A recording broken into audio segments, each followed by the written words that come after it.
Grandma's wrinkled and kindly face. Her features are blurred by the steam from the pot that she is stirring. The smell of rice and crackling fire rouse me from my torpor. Grandma comes over and sits down cross-legged on the large grass mat that covers the mud floor. She wraps her arms around me and mops my burning forehead with a wet cloth scented with herbs that Dad had gathered in the forest. Next to her, Mum hums a barely audible tune as she rocks my little sister Nojum, who is latched firmly onto her breast. Grandma lifts a spoonful of broth to my mouth. I close my eyes again, exhausted by illness. Her voice resonates like a distant echo. "Keep going, little Habib. Drink this down and it'll make you strong again. A slight fever like this isn't going to finish you off. Be brave, my little one."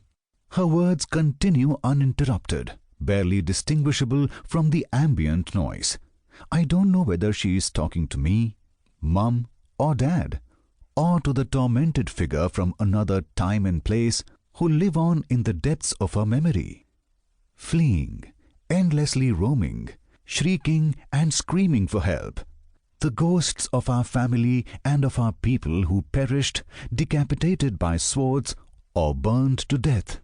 This is where my fear of fire started. Back then, the flames were always populated by Grandma's wailing ghosts. She nuzzles into the hollow of my neck, a sign of infinite affection.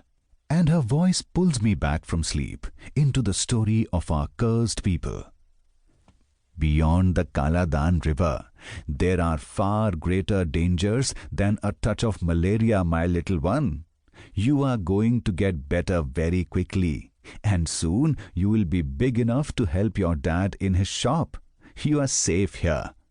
Our village is still a peaceful oasis in this desert of hatred. They won't come looking for us here.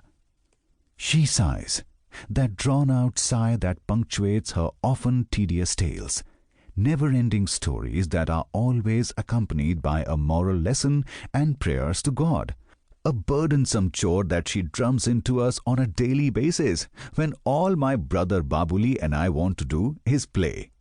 Grandma's entire past is in her head, far removed from us, and it has the unfortunate habit of interrupting our giggling fits and spoiling our games.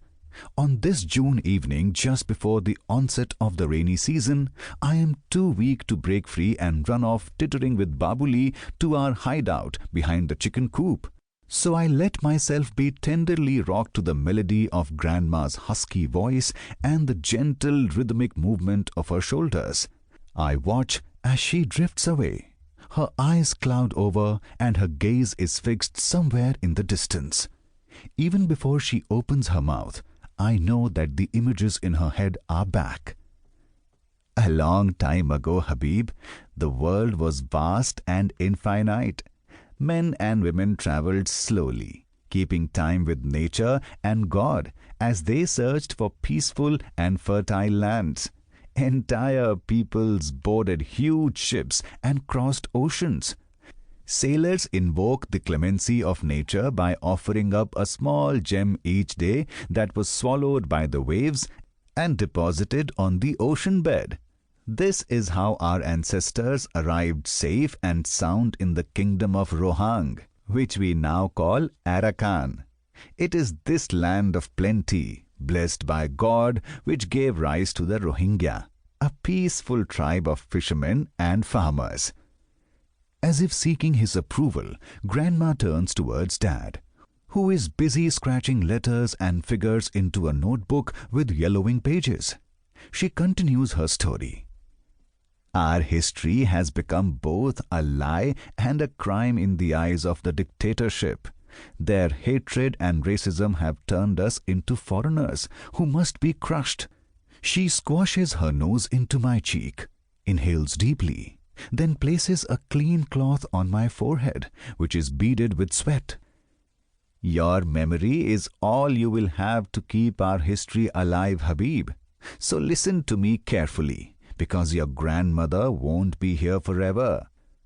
I am familiar with the history of the Rohingya. It's a nightmarish saga that Grandma recounts every evening.